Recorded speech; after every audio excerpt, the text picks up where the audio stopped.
समय दिया है कि हम लोग एक दूसरे की खुशियां बांट सकें। सबसे पहले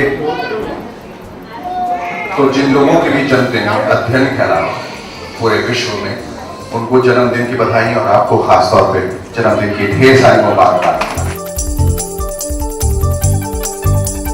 समारोह में डॉक्टर साहब आपका भी बहुत बहुत शुक्रिया इतने अच्छे शब्दों के लिए।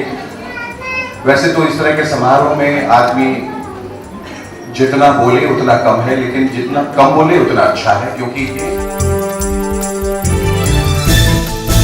एक ऐसा माहौल है और एक ऐसा समय है जहां हम लोगों को एक दूसरे का हाथ थामने की जरूरत है, एक दूसरे की मदद करने की जरूरत है, उस एहसास की जरूरत है, ज्यादा बोलने की जरूरत है। कहना चाहूं कि दुनिया में कितना गम है, मेरा गम कितना कम है, औरों का गम देखा तो मैं अपना गम भूल। मसीह से पहले जब महात्मा बुद्ध इस धरती पे आए थे और लोगों ने उनको ईश्वर का अवतार माना था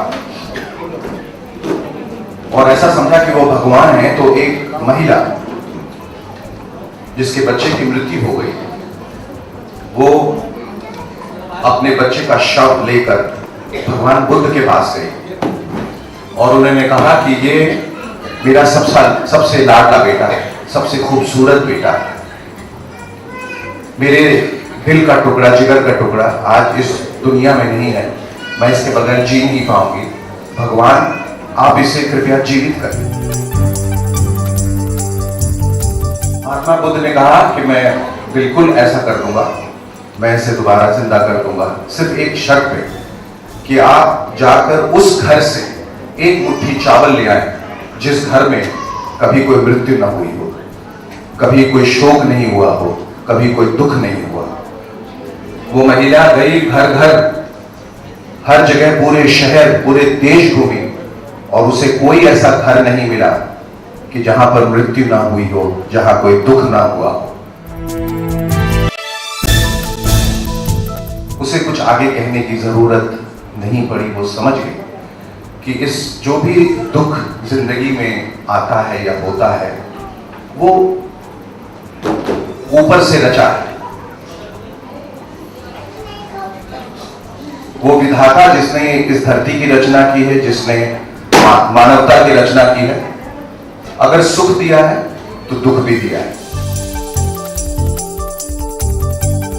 और दुख हमें बर्दाश्त करना होगा। अपने पहले पुत्र आयुष को जब मैंने पहली बार देखा था, मुझे अभी तक याद है, उनका जन्म पटना में हुआ था और मैं बहुत छोटा था उस वक्त, सिर्फ 22 साल का था और अपनी पहली फिल्म उत्सव में काम कर रहा था और मुझे ये खबर मिली कि मैं पिता बन गया हूँ। मुझे विश्वास नहीं हुआ, मैंने ईश्वर का बहुत बहुत शुक्रिया अदा किया और मैं जब पटना पहुंचा और सबसे पहली बार उसको मैंने पालने में देखा, मुझे ये अंदाजा नहीं था कि 11 साल के बाद इसे मैं खो दूंगा।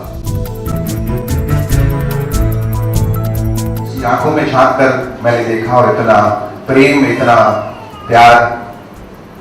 उसे हृदय की बीमारी थी, ये हम सब जान नहीं पाए, मेरे पिताजी डॉक्टर थे और बाद में पता चला कि लिवर इनलार्जमेंट से जब हमने बहुत सारे टेस्ट करवाए तो पता चला उनको एक ऐसी अनोखी हृदय की बीमारी थी जो शायद 50 करोड़ बच्चों में से किसी एक बच्चे को होती है। उस बीमारी का नाम EMF है, एंडोमायोकार्डियल फाइब्रोलिस्टोसिस, जो जहाँ फाइब्रोसिस ऑफ द हार्ट हो जाता है। और उस हृदय की बीमारी का इस दुनिया में कोई इलाज नहीं सिवाय हार्ट ट्रांसप्लांट के। हार्ट ट्रांसप्लांट की ट्रेजेडी ये है कि जिनका भी हार्ट ट्रांसप्लांट होता है 50% पेशेंट्स जो हैं वो टेबल पे मर सकते हैं और ऐसा होता है, और जो 50% जो जीवित बचते हैं उनकी आयु भी 10 साल से ज्यादा नहीं होती। तो आप समझ सकते हैं कि एक माता पिता के लिए ये कितनी बड़ी ट्रेजेडी। जब मुझे ये बताया गया तो मुझे ऐसा लगा, मैं आप लोगों को बताना चाहता हूं कि उस वक्त जब डॉक्टर ने मुझे ये बताया कि आपका बेटा जो है अब से 3 महीने से ज्यादा जीवित नहीं रहेगा, मेरी आंखों के आगे अंधेरा छा गया। मुझे कुछ जो डॉक्टर कह रहे थे सुनाई देना बंद हो गया। मुझे लगा मेरी पूरी जिंदगी खत्म हो गई। हमने बहुत कोशिश की, हमने, मेरे पिताजी बहुत बड़े डॉक्टर थे, उन्होंने लाखों करोड़ों जाने बताए, लेकिन ये जिंदगी की विडंबना देखी कि अपने ही ग्रैंडसन को वो बचा नहीं पाए। और दुनिया के हर कोने कोने में हम गए। हम लंदन भी गए, जहाँ सीलिया ओके नाम की एक बहुत बड़ी डॉक्टर जो हैं, जो सिर्फ इसी बीमारी पर रिसर्च करती हैं, हार्डी स्ट्रीट पे। अमेरिका, कोई संत, बाबा, फकीर, कोई ऐसा ऑल्टरनेटिव थेरेपी। एक बात आपको बता दूं कि दुनिया में चमत्कार नहीं होता।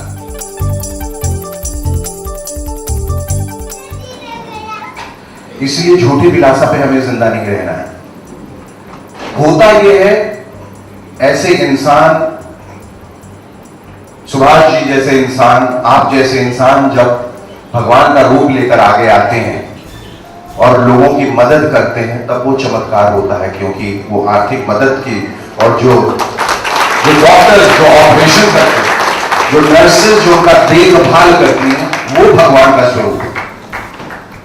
उनकी वजह से चमत्कार होता है। ईश्वर सिर्फ आपको पीछे से एक शक्ति देता है। मुझे ऐसा लगा, मेरा भगवान से पूरा विश्वास उठ गया। मैंने भगवान की तस्वीर सब निकाल के फेंक दी, जितनी मूर्तियां थी घर से बाहर कर दी। मैंने ईश्वर से सिर्फ एक ही सवाल पूछा कि मेरी क्या गलती? मेरी तो तुम पर बहुत आस्था थी, मैं दिन रात पूजा करता था, फिर मेरे बेटे के साथ ऐसा क्यों? लेकिन फिर कहीं जवाब मिला आहिस्ता आहिस्ता कि मैं शायद इस दुनिया में अकेला नहीं। बहुत लोगों के साथ ऐसा होता है जब वो अपने छोटे बच्चे को खो देते हैं। क्यों खोते हैं? ये शायद जब हम ईश्वर से मिलेंगे हम उनसे पूछेंगे, शायद उसके पीछे भी उनकी कोई मंशा होगी। जहां दुख है वहां सुख होगा। सवाल यह है कि हम उससे जूझें कैसे? मैंने कहा जो किस्मत में है वो तो है, वो तो होगा। मैंने कभी अपनी जिंदगी में मृत्यु शब्द का इस्तेमाल नहीं किया। मैं आयुष के लिए ये कभी नहीं कहता कि ही डाइड। मैं कहता हूं कि वो किसी दूसरी दुनिया में चला गया।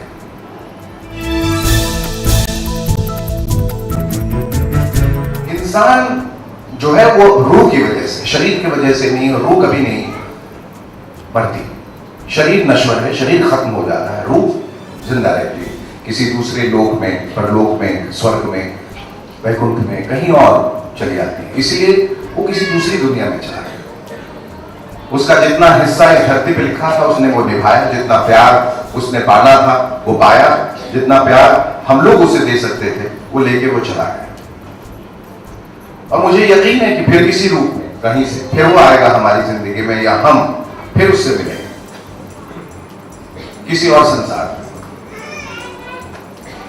लेकिन उस शक्ति को बनाए रखना है हमको। अगर हमारी जिंदगी में कोई तकलीफ है, हमारे बच्चे को कोई अगर दिक्कत आई है, बहुत तरह की बीमारियां में, मैं इतने सारे बच्चों को देख के आया, मैं भाव विभोर हो गया कि भगवान क्यों तकलीफें देता है बच्चों को, हम सबको दे। हम जो बड़े हैं, हम जो इससे जूझ सकते हैं, छोटे बच्चों को क्यों देता है? वो किसके पास जाए, कहां जाए? और वो माँ बाप जो आर्थिक रूप से एक सक्षम नहीं, जिनके पास पैसे नहीं, जिनके पास डॉक्टर के पास जाने का कोई रास्ता नहीं है, जो दवाई खरीदने के पैसे नहीं, वो कहां जाए? कहीं से फिर वो आएगा हमारी जिंदगी में, या हम फिर उससे मिलेंगे किसी और संसार में।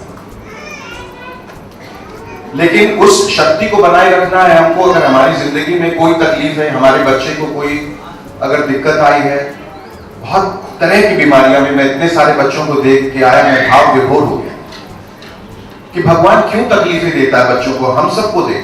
हम जो बड़े हैं, हम जो इससे जूझ सकते हैं, छोटे बच्चों को क्यों देता है? वो किसके पास जाए, कहां जाए? और वो माँ बाप जो आर्थिक रूप से एक सक्षम नहीं, जिनके पास पैसे नहीं, जिनके पास डॉक्टर के पास जाने का कोई रास्ता नहीं है, जो दवाई खरीदने के पैसे नहीं, वो कहां जाए?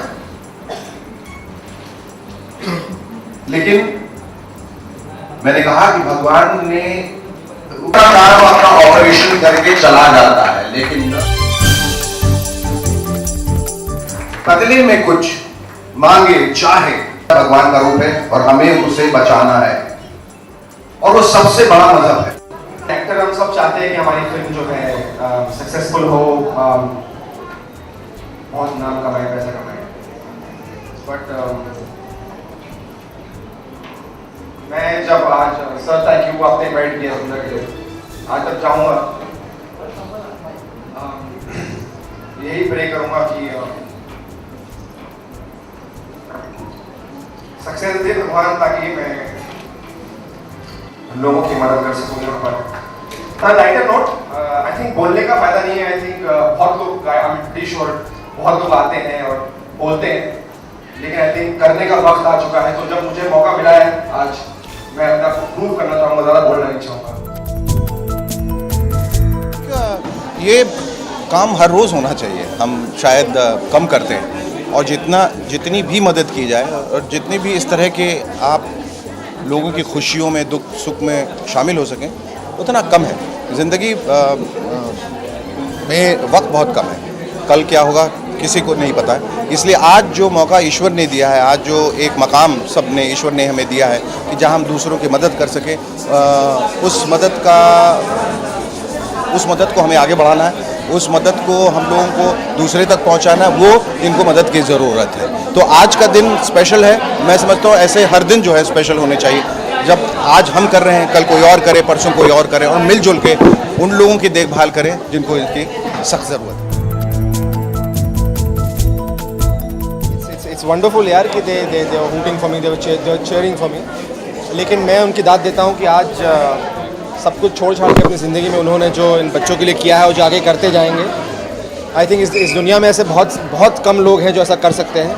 मुझसे पूछे शायद मैं नहीं कर सकता, बट जो अनकंडीशनल लव देना है, इट्स जस्ट फिनोमिनल। और मैंने गाना इसलिए गाया बिकॉज मुझे लगा कि वो एकदम एप्ट गाना है, but they are amazing.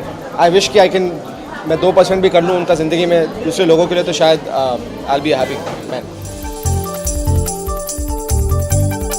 It's very right. It's a great decision. It's always good to help others, as we said before. It just makes you feel good, and you just want to make others happy and help others. Whatever that you get, if you can give whatever that you can, that could help people. It's great.